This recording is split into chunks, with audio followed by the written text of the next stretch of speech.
Thailand घूमने का सपना तो सभी देखते हैं, मैंने भी देखा था और finally I made it come true. इस वीडियो में मैं आपके साथ अपने फुकेट टूर के एक्सपीरियंसेस और नॉलेज शेयर करने जा रही हूँ। आई होप इससे आपके भी कुछ डाउट्स और क्वेश्चंस का आपको आंसर मिल पाए। वीडियो में मैं आपको अपने टूर को डिटेल में बताने वाली हूँ, इसलिए इसको एंड तक ज़रूर देखिएगा।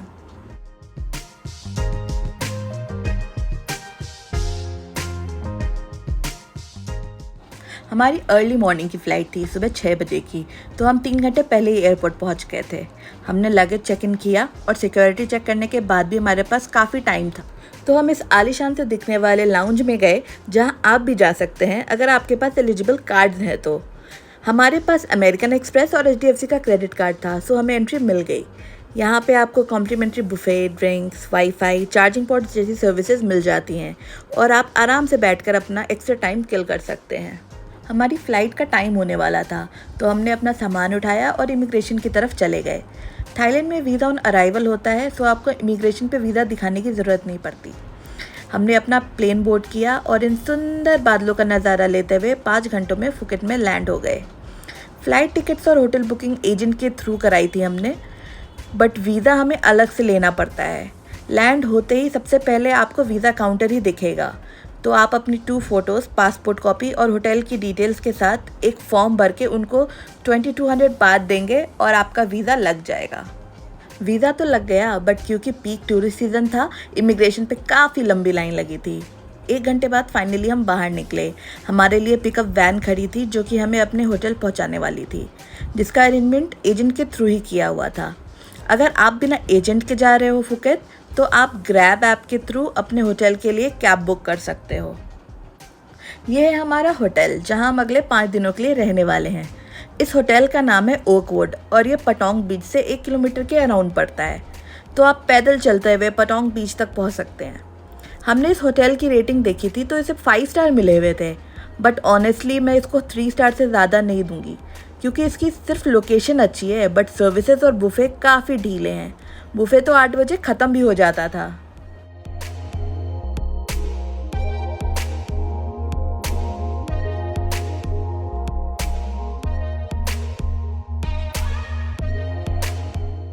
होटल पहुंचते ही 4 बज गए थे और हम काफ़ी थक भी गए थे, सो हमने थोड़ा सा आराम किया और फ्रेश होकर निकल गए कुछ खाने पीने के लिए।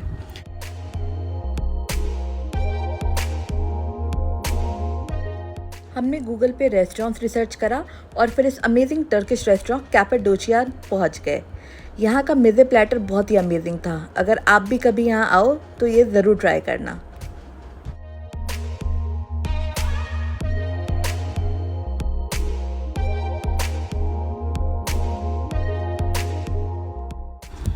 पेट पूजा करने के बाद हम चल पड़े पटोंग बीच की तरफ पैदल ही। उस दिन बारिश हुई थी तो रास्ते थोड़े गीले थे। पैदल चलते चलते थक गए, बट फिर फाइनली हम पहुंच ही गए पटोंग बीच के लिए। और पटोंग बीच काफ़ी सुंदर था, मतलब बहुत ही अच्छा था। शाम हो चुकी थी और बिल्कुल मन ही नहीं कर रहा था कि वहाँ से वापस आए, बट अंधेरा होने वाला था, सो हमने वहाँ से एक टुक टुक करी और उसके बाद फिर हम अपने होटल की तरफ निकल पड़े। रास्ते में भी भारी तेज़ बारिश होने लगी थी, लेकिन फिर बहुत ही अच्छा लग रहा था, वेदर बहुत ही सुंदर हो गया था। फिर हम अपने होटल आए और उस दिन के लिए हम काफ़ी थक चुके थे, तो हम आकर के सो गए और फिर हमने अपनी जर्नी नेक्स्ट डे से स्टार्ट करी। अगली सुबह हमें जल्दी उठना भी था, क्योंकि अगले दिन हमारा फीफी आइलैंड का टूर था। कुछ कन्फ्यूज़न की वजह से हमारी राइड मिस हो गई, तो हमने खुद ही ग्रैब ऐप से कैब बुक की और डॉक पे पहुँचे, जहाँ से हम फीफी आइलैंड्स की टूर के लिए जाने वाले हैं। यहाँ से हम फीफी आइलैंड के टूर के लिए जाने वाले हैं स्पीड बोट्स पे। तो सारे लोग जो भी जाने वाले हैं उस स्पीड बोट पे अपने अपने जगह पे आकर के वेट करते हैं। यहाँ पर हमें बुफे भी मिल गया खाने के लिए, मतलब आप देख सकते हैं सारा कुछ रखा हुआ था, आपको जो लेना है आप लेकर खा सकते हो। ये हमारा टूर गाइड था कि हमें कहाँ से हम क्या क्या कौन कौन से आइलैंड्स और क्या क्या जो भी आने वाला था रास्ते में उसको कवर करने वाले हैं। फिर हमने अपनी स्पीड बोट को बोर्ड करा और उसके बाद फिर हम चल पड़े फीफी आइलैंड के टूर के लिए। फीफी आइलैंड का टूर भी हमारे पैकेज में इंक्लूडेड था। अगर आप अलग से लेना चाहते हो तो पर पर्सन इसका कॉस्ट 1500 बात के अराउंड आता है। जब भी आप किसी आइलैंड टूर पे जाओ तो अपना सन ग्लासेस, स्विम सूट और सनस्क्रीन ज़रूर लेकर के जाना। अगर नहीं ले जाओगे तो बहुत ही महंगा खरीदना पड़ेगा वहाँ से आपको। मैं स्पीड बोट के सबसे आगे वाले हिस्से में बैठी हुई थी and the view was mind blowing, लेकिन धूप भी उतनी ही थी।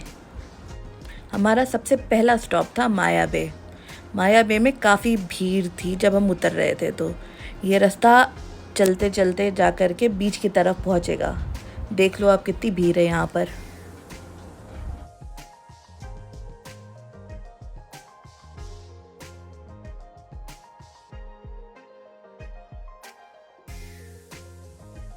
5 मिनट लंबा रास्ता तय करके हम फाइनली माया बे पहुँच चुके हैं। ये काफ़ी ही सुंदर बीच है, बट यहाँ पर लोग इन्जॉय करने के लिए कम, फ़ोटो लेने के लिए ज़्यादा जाते हैं, क्योंकि इस बीच के अंदर जाना अलाउड नहीं है ज़्यादा। आप यहाँ पे स्विमिंग नहीं कर सकते, आपको जूते चप्पल भी बाहर खोलने होते हैं। उसके बाद आप सिर्फ जा कर के यहाँ पे फ़ोटोज़ ले सकते हो, बैठ के चिल कर सकते हो, नज़ारे देख सकते हो। बट डोंट वरी, आगे और भी बीचेज़ आएंगे जहाँ पर आपको पानी के अंदर जाना अलाउड है और आप वहाँ स्विमिंग भी कर सकते हैं और जो करना चाहे वो कर सकते हैं। हेलो फ्रेंड्स, तो आज हमारे ट्रिप का दूसरा दिन है और हम आए हैं माया बे फीफी आइलैंड। तो आप देख सकते हैं मेरे पीछे कितने सारे लोग हैं। यहाँ पे ज़्यादातर ये भी दिख रहे हैं, इनमें से एक भी नहीं दिखाएंगे, सब हैं हमारे अलावा ज़्यादा तो दिखाएंगे। काफ़ी सुंदर बीच है। 1 घंटे का टाइम दिया था हमारे गाइड ने इस बीच को घूमने के लिए, बट 1 घंटे कब निकल गए पता भी नहीं चला। जैसे ही 1 घंटा ख़त्म हुआ, वापस हम अपनी स्पीड बोट की तरफ चल पड़े। रास्ते में कई और ऐसे ही छोटे छोटे आइलैंड्स आए जो कि हमारी आइटिनरी में इंक्लूडेड थे फीफी आइलैंड के टूर के लिए।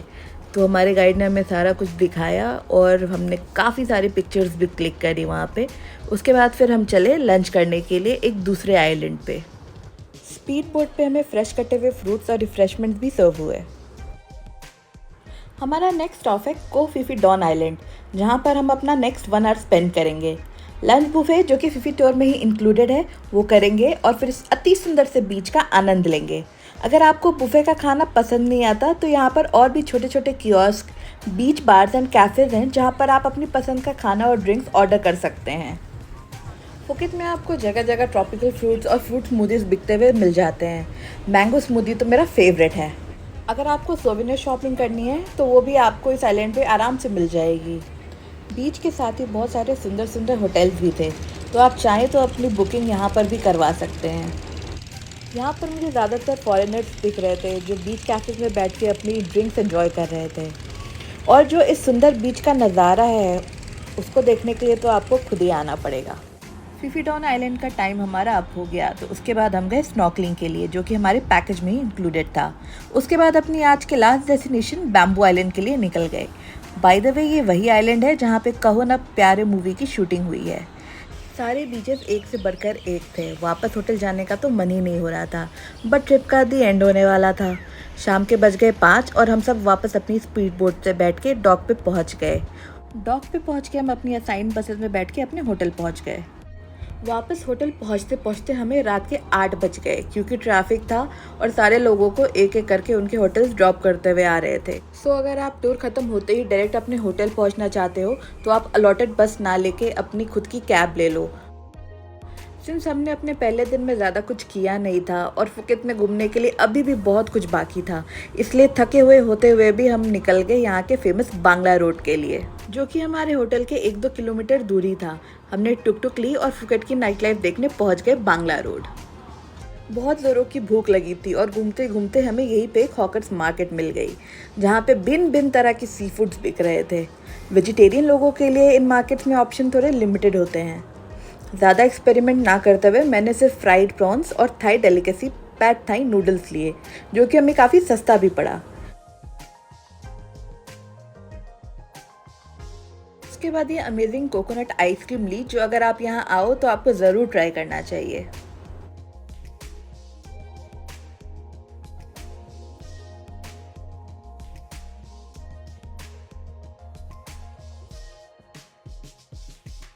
बांग्ला रोड में आपको बहुत सारे क्लब्स, रेस्टो, बार मिल जाएंगे। हर तरफ से म्यूज़िक का शोर और बीच में घूमते हुए लोग जो शायद हमारी तरह डिसाइड नहीं कर पा रहे कि जाएं तो जाएं कहाँ। बट सिंस ये हमारे होटल से ज़्यादा दूर नहीं था तो हमने डिसाइड किया कि अगले रात वापस आ जाएंगे और आज की रात फुल बॉडी मसाज के साथ ख़त्म की जाए। तो हम पहुँचे एक family friendly no hanky panky massage parlour. पूरा दिन थकने के बाद और 1 घंटे की फुल बॉडी मसाज के बाद तो बस अब अपना बेड चाहिए था। इसके साथ ही हमारा 5 में से 2 दिन का ट्रिप यहीं ख़त्म हुआ। बाकी ट्रिप की डिटेल्स के लिए पार्ट 2 देखना मत भूलिएगा। और अगर आपको आज की वीडियो पसंद आई हो तो प्लीज़ इसे लाइक और शेयर ज़रूर कीजिएगा।